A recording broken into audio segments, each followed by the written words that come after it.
Olá pessoal, voltando aqui com a nossa aula de aminas, de funções nitrogenadas. Na outra aula a gente terminou nesse exemplo aqui, falando das aminas secundárias e das aminas terciárias. Deixa eu apagar isso aqui. Das aminas terciárias, certo? Lembrem que quando eu tenho uma amina secundária, eu vou considerar a cadeia principal e o restante vai ser ramificação. E aí eu coloco a posição UN, que é onde o metil está ligado.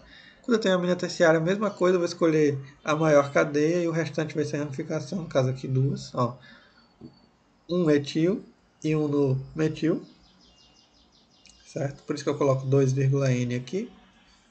E vamos seguindo. Existem algumas observações de algumas exceções. No caso, compostos do tipo isso aqui, ó, são denominados iminas. São estruturas que lembram uma mina secundária, exceto pelo fato que as duas valências do nitrogênio se ligam ao mesmo carbono, certo? No caso aqui, a etil idenoimina, certo? E a hidrazina, que é isso aqui, e a hidroxilamina, né, são compostos semelhantes às aminas que dão origem a derivados de compostos como a NN-dimetilhidrazina. Né? Aqui é parecido com a amina, só que no caso do carbono teria aqui o nitrogênio. Esse composto é usado como combustível, foi usado como combustível do módulo lunar na missão Apollo, certo? Vamos ver a questão da nomenclatura das aminas aqui, das aminas secundárias e terciárias. Então veja só, deixa eu apagar esse nitrogênio. Vamos colocar isso aqui para cá. Então, veja só. Vamos colocar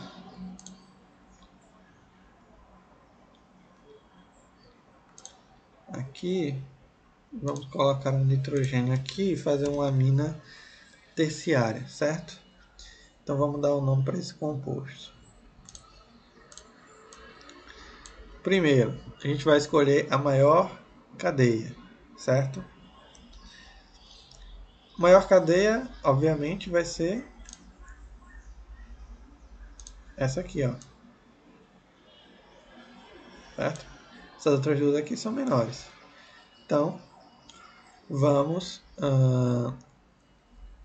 seguindo as regrinhas que a gente viu na outra aula. Veja só, primeiro, a gente define quem é a maior cadeia, o restante, essa daqui e essa daqui, são ramificações, cada uma delas tem 2 carbonos, certo?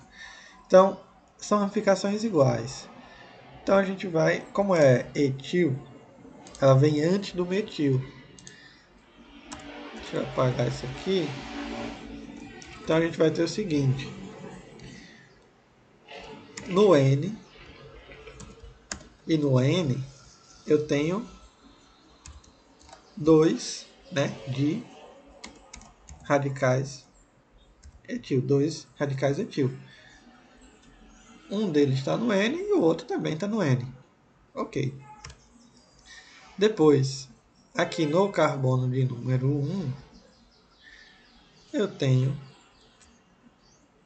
um radical metil, certo? Feito isso, vou ver aqui quantos carbonos tem na minha cadeia principal, que é a maior cadeia. Eu tenho 1, 2, 3, 4. Vamos acrescentar mais um. 5. Então, 5 pente. Só tem ligação simples. E é uma amina, pentanamina, certo? Se eu tivesse, no caso, uma amina secundária, ó, secundária, vamos colocar essa ramificação aqui,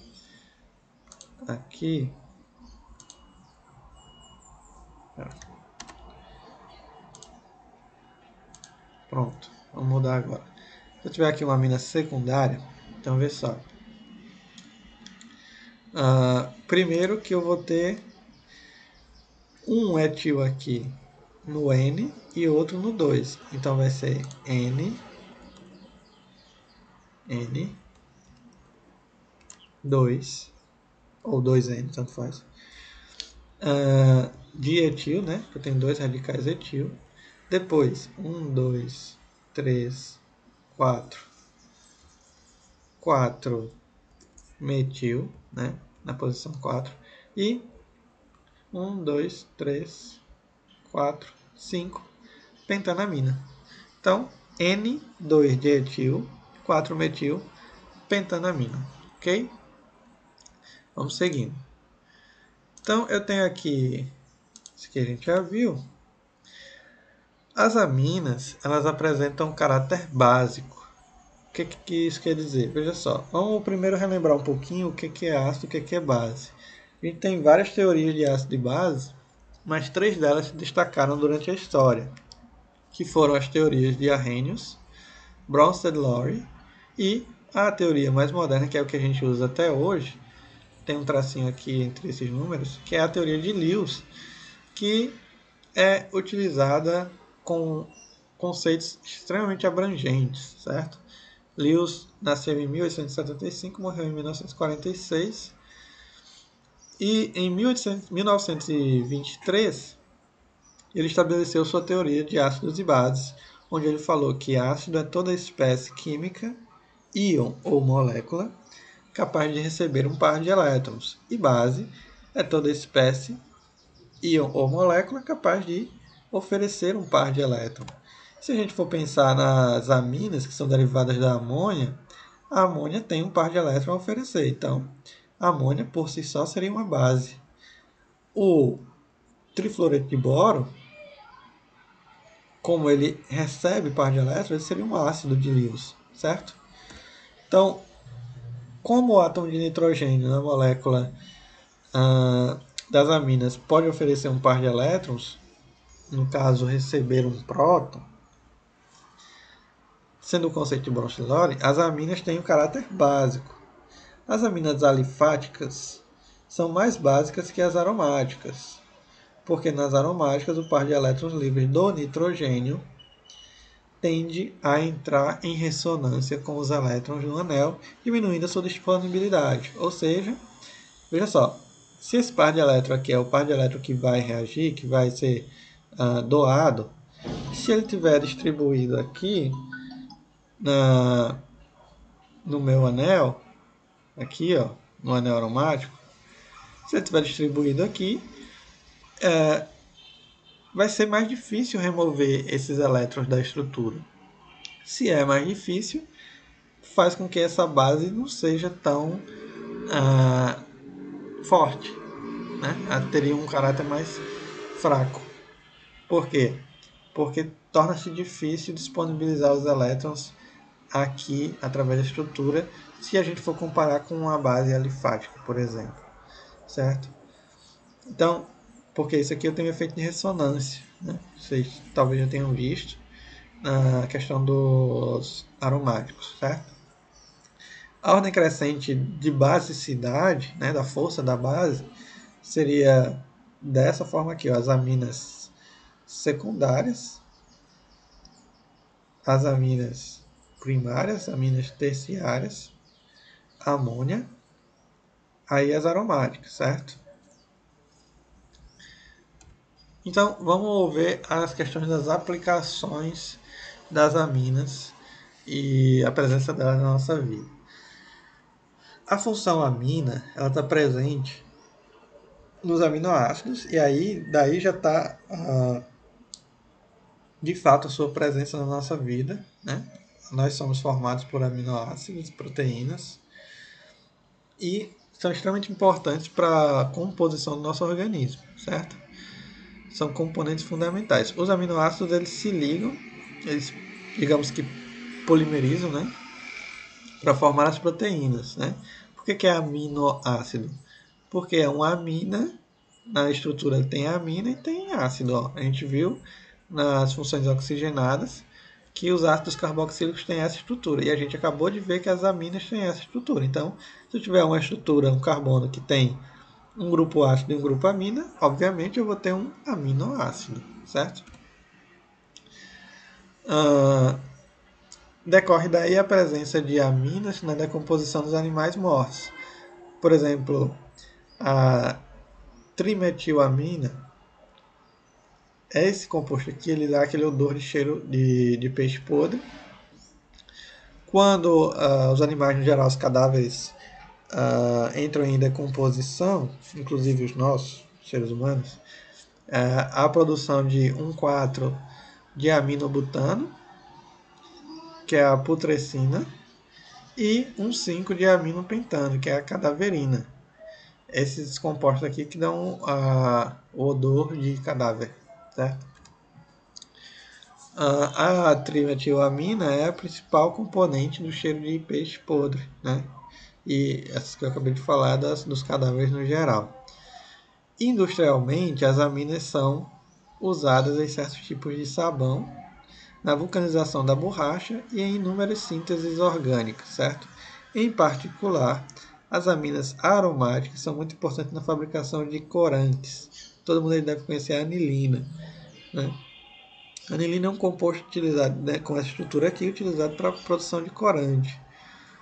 Existem também outras variações da anilina, por exemplo, esse aqui, o ácido paraminobenzoico, que é utilizado como protetor solar.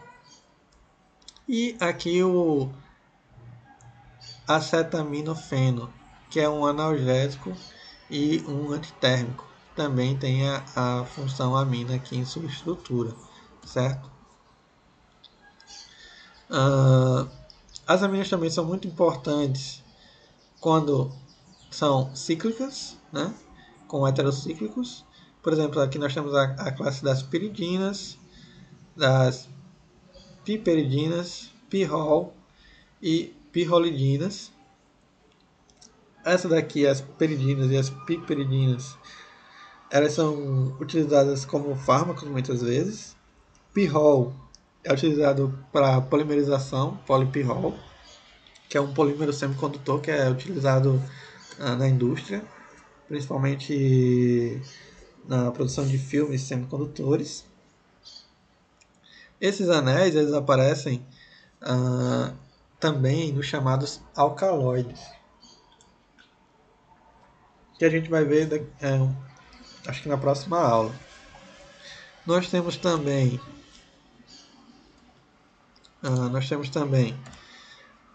as anfetaminas, né? No caso das anfetaminas, uma das mais importantes para a gente é a adrenalina. As nossas glândulas suprarrenais, elas produzem esse hormônio, né, a adrenalina, e a função principal é controlar os batimentos cardíacos, a pressão arterial e a concentração de açúcar no sangue. Quando a gente leva um susto ou estamos em perigo, a concentração de adrenalina no sangue ela se eleva, aumentando como consequência os batimentos cardíacos e a pressão arterial. Esse é um mecanismo natural de defesa do nosso organismo. Todos os animais dispõem desse tipo de mecanismo de defesa, né, para proporcionar mais energia para o fato da necessidade de correr ou enfrentar o perigo que está nos ameaçando, né? No caso, procurando imitar a natureza, cientistas inventaram as anfetaminas, um conjunto de substâncias com estruturas e efeitos semelhantes à adrenalina. O primeiro composto produzido foi a benzedrina, em 1932. As anfetaminas são usadas nas guerras para afastar a fadiga dos soldados e mantê-los acordados. Atualmente elas são vendidas em farmácias somente com receita médica, né? São produtos controlados e de forma ilegal são produzidas as anfetaminas, alguns tipos de cristais, e também na venda ilegal para caminhoneiros, né? Produtos cujos caminhoneiros fazem uso para se manter acordado e se manter por mais tempo no volante, prolongando a sua, digamos, vida útil na direção, né, para chegar mais rápido no lugar. Só que isso é legal e, além disso, é extremamente perigoso, uma vez que quando o efeito passa, a fadiga acaba tomando conta do indivíduo e ele pode simplesmente apagar no volante e causar um acidente, como tem causado vários aí pelo país. O uso prolongado das anfetaminas gera dependência química e acaba produzindo palpitações, dor de cabeça, ah, e aumento da pressão arterial. Aqui essa benzidrina é a estrutura da metanfetamina, né, que é conhecida como drogas, né, cristais, né? Então aqui nós temos vários tipos de anfetaminas que podem ser produzidos dependendo do tipo de substituinte que eu posso ter aqui na minha cadeia de carbono, certo? Na próxima aula a gente continua falando dos anfetamínicos e mais algumas aplicações nas aminas que a gente possa ter, ok? Então, por hoje é só.